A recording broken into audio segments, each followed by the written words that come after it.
믿음의 힘이라는 제목 가지고 말씀 나누기로 합니다. 나는 1951년 2월 22일 부산 괴정동에서 무녀 동남으로 태어났습니다. 부모님의 고향은 평북 선천으로 부산 피난 생활 중에 나를 낳으셨습니다.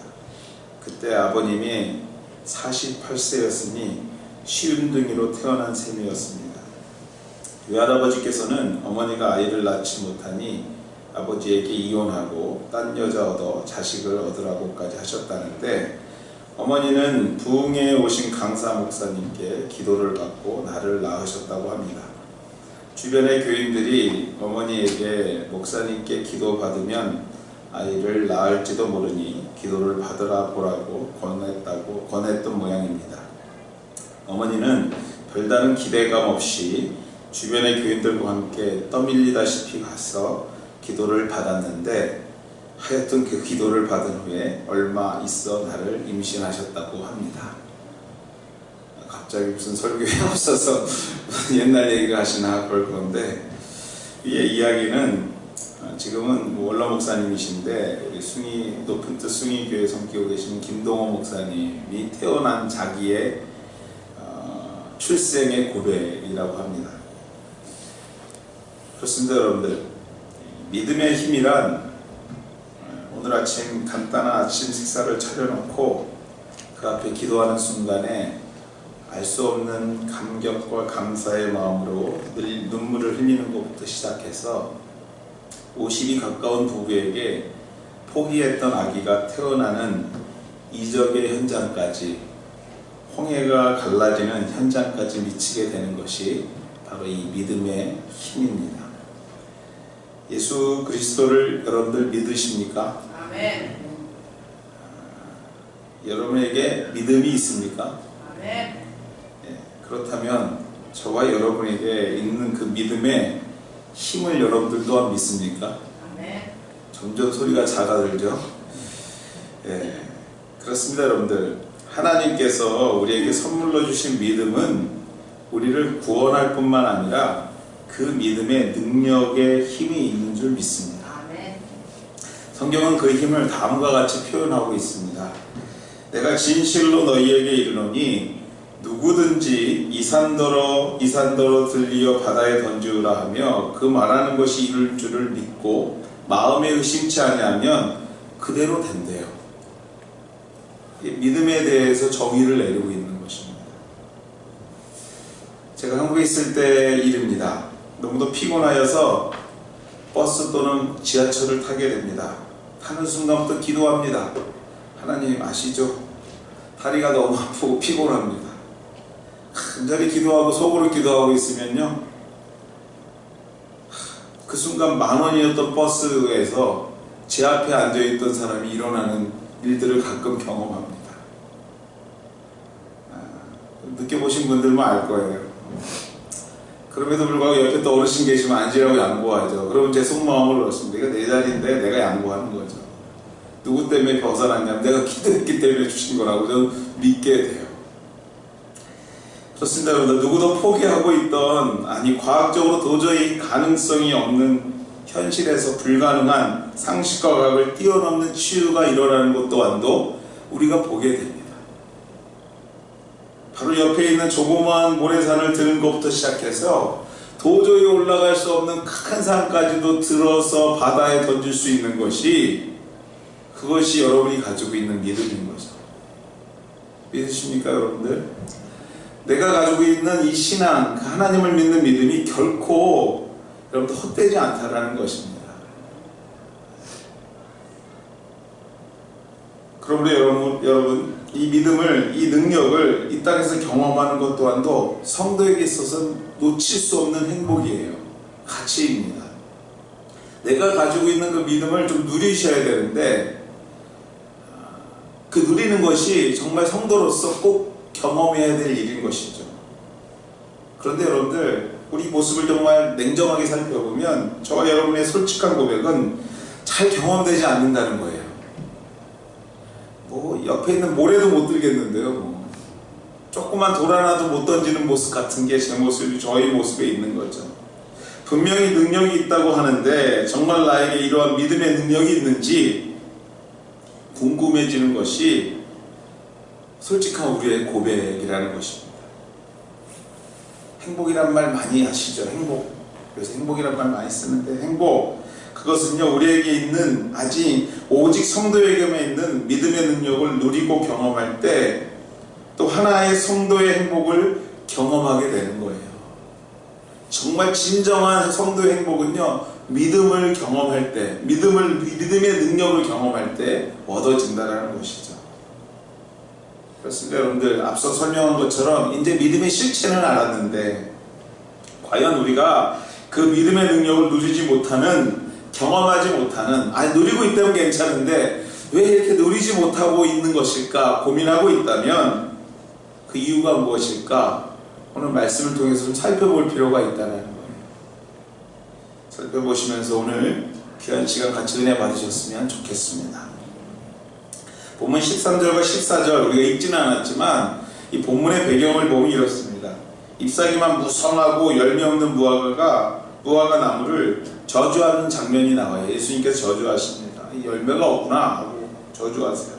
그러면서 이렇게 합니다. 이런 말씀을 남깁니다. 나무에게 일러 가라사대 이제부터 영원토록 사람이 내게서 열매를 따먹지 못하리라 하시니 제자들이 그 옆에 있다 그 소식을 들었대. 그 이야기를요. 너 나무 열매 없는 거 보니까 이제 앞으로 너 나무 쓸데없어 한 얘기를 제자들이 들었다고 합니다. 잘 관심을 갖고 들으십시오. 그 저주한 나무의 결과를 오늘 20절에서 누가 봅니까? 제자들이 보게 돼요. 20절 말씀 이렇게 기록합니다. 무화과 나무가 뿌리부터 어떻게 됐다고요? 말랐대요.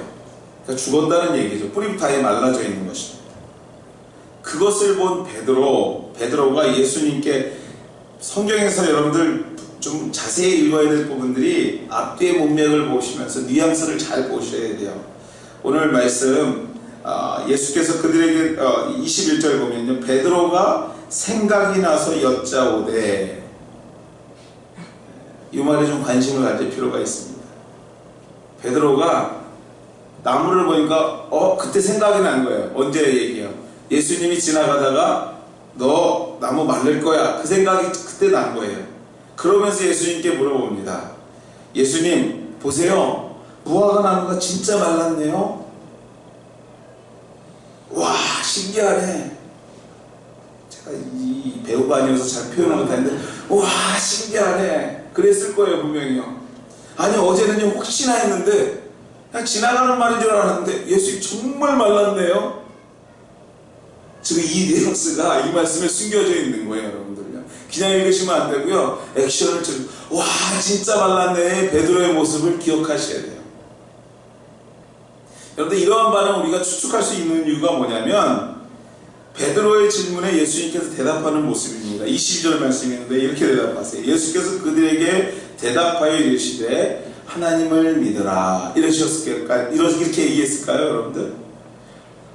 제가 보지는 못했지만 예수님이 가슴을 치셨을 거예요.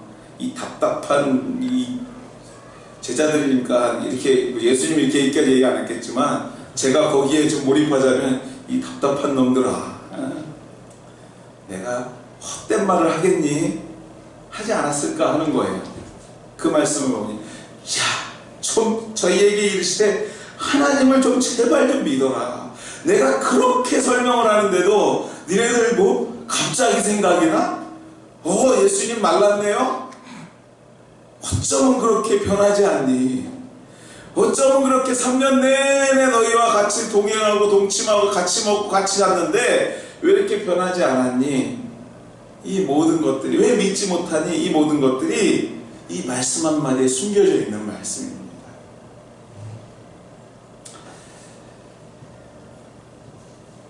일본의 유명한 개신교 사상가라고 하면 우찌무라 간조라는 분이 계십니다.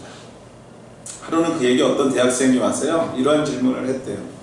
우찌무라 선생님, 저는 성경에 나오는 모든 기적들을 도대체 믿을 수가 없습니다. 예수께서 무리를 걸었다고요? 아니, 어떻게 걷나요? 부활하셨다고요? 아니, 그것도 죽은 사람이 어떻게? 정말로 제 이성으로는 도무지 이해할 수가 없습니다. 그런 황당한 이야기나 이해할 수 없는 기적 등은 빼놓고 다른 내용으로만 성경 공부를 좀 할 수 없을까요? 라고 이 우츠무라 선생님에게 물어봤대요. 그랬더니 그 질문에 이 선생님이 이렇게 얘기했답니다. 학생, 성경에서 사람의 이성으로 받아들이기 어려운 기적들을 다 제하고 나면 성경에 딱 두 가지만 남는데 앞과 뒤만, 성경의 제일 앞장과 뒷장만 남는다고 하는 거예요. 성경을 읽는 중에 우리가 가져야 할 중요한 마음 중에 한 가지는요, 끊임없이 의심과 질문하는 거예요. 맞습니다, 여러분들. 왜 이렇게 됐지? 왜 이럴까? 이런 끊임없이 의심과 질문 속에서 성경을 보셔야 돼요. 만나와 메추라기는 어떻게 광야에서 백성들에게 내렸을까? 생각도 하셔야 됩니다. 홍해는 어떻게 갈라졌을까? 아니 무화과나무는 어떻게 말랐을까? 라는 것을 끊임없이 질문하면서 의심하면서 읽어야 돼요. 이러한 이성적인 의심과 질문이 없이는 결코 여러분의 믿음이 성장할 수 없습니다. 그러나 이것보다도 더 중요한 것은 여러분들 그러나의 믿음이에요. 제가 가끔 얘기하는 것처럼 그러나의 믿음이에요. 만나와 메추라기 어떻게 광야에서 백성들을 먹었을까? 수십 번 수백 번 의심하고 질문한 후에 결국에 우리가 가져야 될 답은 뭐예요? 그러나 우리 주님이라면 가능하시지.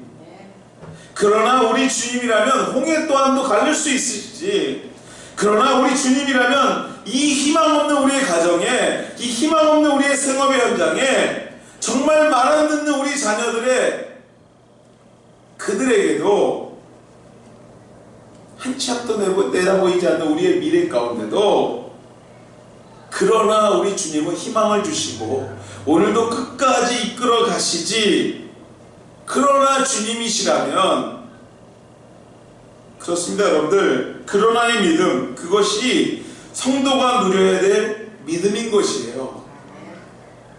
아니 그러나의 믿음 속에서 주님을 자꾸 바라보셔야 진정한 믿음의 능력을 우리가 경험할 수 있게 되는 것입니다. 이성적으로 논리적으로 생각해보고 또 생각해보고 질문합니다. 답이 잘 보이지 않지만 그러나 우리 주님이 우리의 가정과 우리의 자녀들, 우리의 생업, 우리의 교회, 우리의 이웃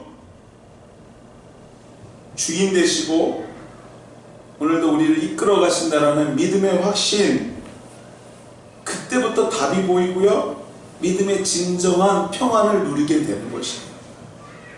어찌 여러분들이요, 내일도, 아니 이 시간 이후에 바로 진행될 일도조차도 예상할 수 없는 이 부족한 인간들이요, 어떻게 여러분들 어떻게 확신하고 살아가시겠어요? 바로 이것이 성도의 올바른 자세요, 믿음의 힘을 경험하는 길인 것입니다. 의심을 극복하는 그러나의 믿음, 그것이 우리에게 있을 때 성도는 참 믿음의 능력을 경험하게 되는 것이에요. 여러분에게 이미 믿음이 있습니다. 믿습니까 여러분들? 네. 그 믿음의 능력을 경험할 수 있는 첫 번째 키는요, 그럼에도 불구하고 우리 주님이 나와 함께 한다는 것을 믿는 것이에요. 이미 받은 줄 믿는 거예요. 이미 된 줄 믿는 거예요. 왜요? 내 능력이 아니라 우리 주님이라면 가능한 거죠. 그렇습니다. 여러분들, 기도했다면 믿으십시오. 아멘.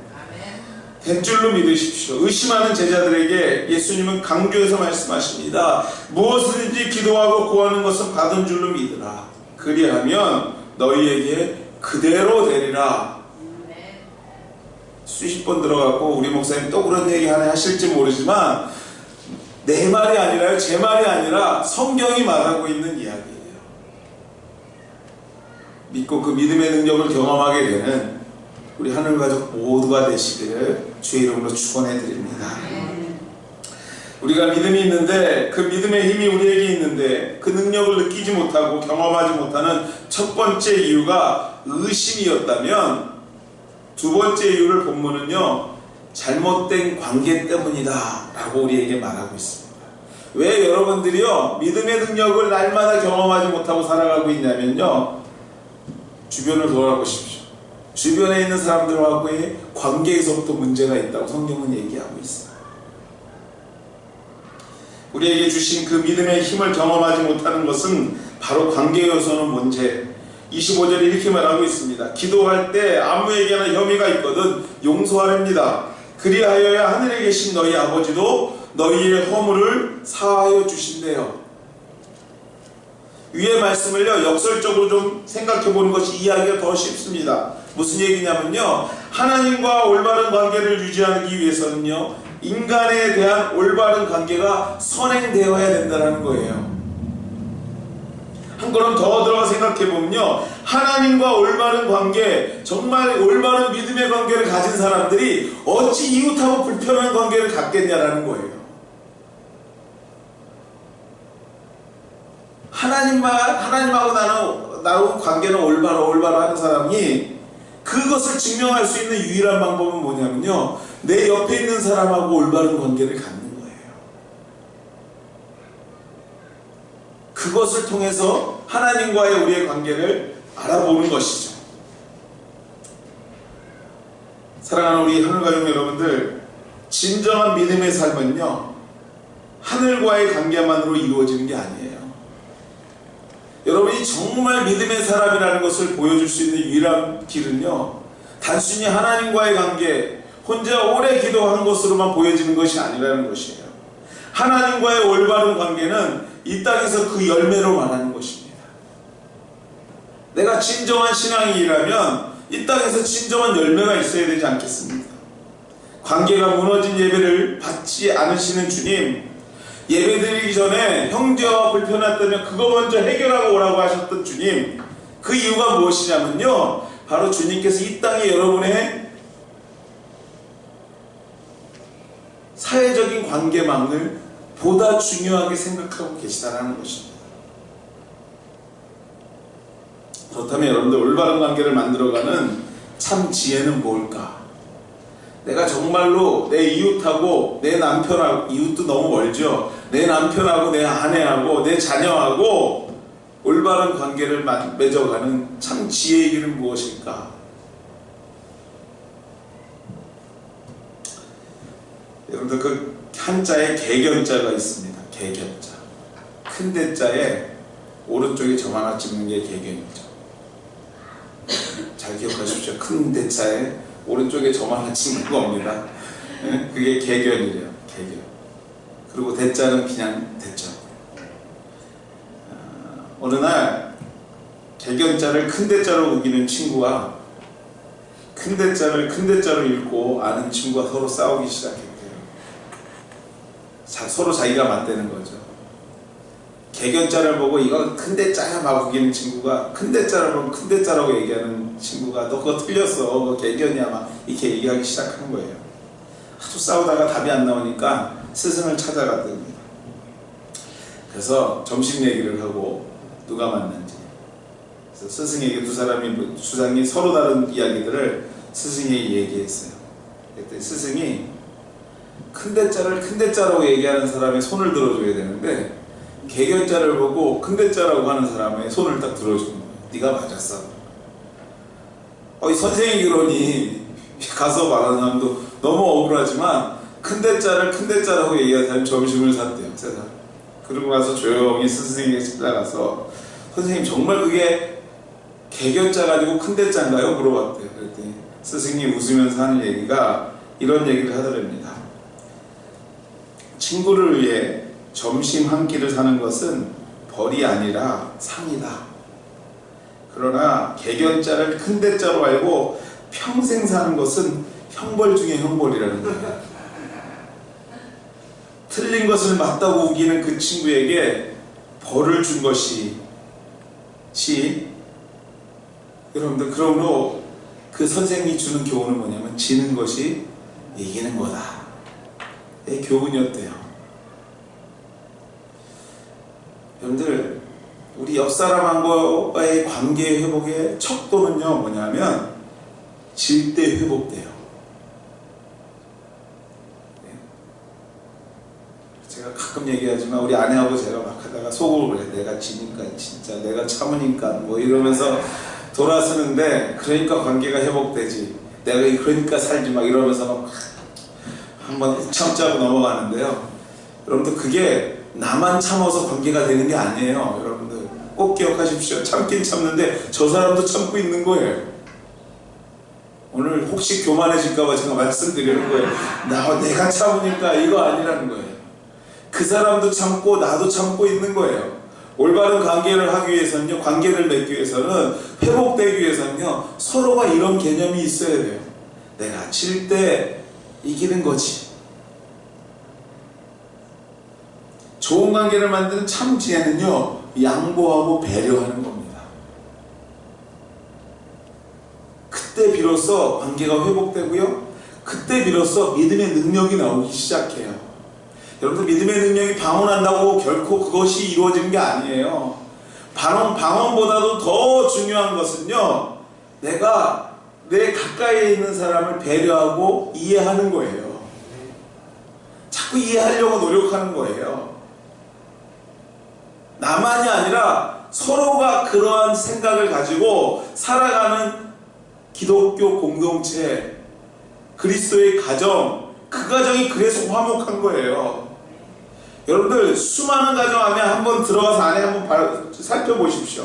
어느 하나 가정 문제없는 가정 없고요, 어느 하나 가정 고민 없는 가정 하나도 없습니다. 근데 어떤 가정은 왜 행복하게 보이는 줄 아세요? 어떤 가정은 예수님이 살아있는 것 같고, 그 가정은 날마다 예수님께서 역사하시는 것 같은 줄 아세요? 그건요, 서로가 그리스도 안에서 사랑을 가지고 인내를 가지고 서로 배려하는 거예요. 그것이 결합하니까 그 가정이 화목해 보이고요, 그것이 결합하니까 그 가정이 믿음의 능력이 보이기 시작하는 거예요. 왜 예수님께서 갑자기 믿으라 해놓고 오늘 말씀에 25절에 서서 기도할 때 아무에게나 혐의가 있거든 용서하라, 갑자기 관계 얘기를 하고 있느냐? 단순히 믿는 것이 믿으라 하신 것으로만 끝나는 것이 아니라, 믿음의 사람은 이 땅을 살아가는 데 있어서도 믿음의 능력으로 또 다른 생각으로 살아갈 부분이 분명히 있다고 말씀하고 계시는 것입니다. 우리 하늘가족 여러분들, 쉽지 않죠. 그 사이에 왜 이렇게 기름값이 비싼지 모르겠습니다. 왜 내 마음은 모르고 기름값은 이렇게 솟았는지 도대체 알 수가 없습니다. 왜 손님들은 왜 우리 가게에 이렇게 오지 않는지 알 수 없습니다. 왜 하나님 우리 가정은 날마다 이렇게 불안한지 알 수 없습니다. 그러나 여러분들 기억하십시오. 그 속에 믿음의 능력이 있어요. 그 속에 하나님을 의지하고, 그 속에서 배려하고, 그 속에서 여러분들의 마음을 들여 하나님을 의지하는 과정 중에서 하나님은 이렇게 말씀하십니다. 기도하고 구하는 것은 받은 줄 믿으라. 아멘. 또한 배려하라. 아멘. 그 사람도 고민하고 있다. 나만 괴로운 게 아니라, 그래야 믿음의 공동체가 된다 라고 오늘도 우리에게 교훈하고 계시는 줄 믿습니다. 다 알지만, 내 생각 같지 않지만, 그것이 세상이 망하는 일이 아니라면, 하나님 나라에 가는 길을 막는 일이 아니라면, 그리스도의 이름으로 양보하고 인정할 때에 우리가 지는 것이 아니라 이기는 것이고요, 비로소 믿음의 삶, 믿음의 능력, 그것이 무엇인지 깨닫게 되는 척도가 되는 줄 믿습니다.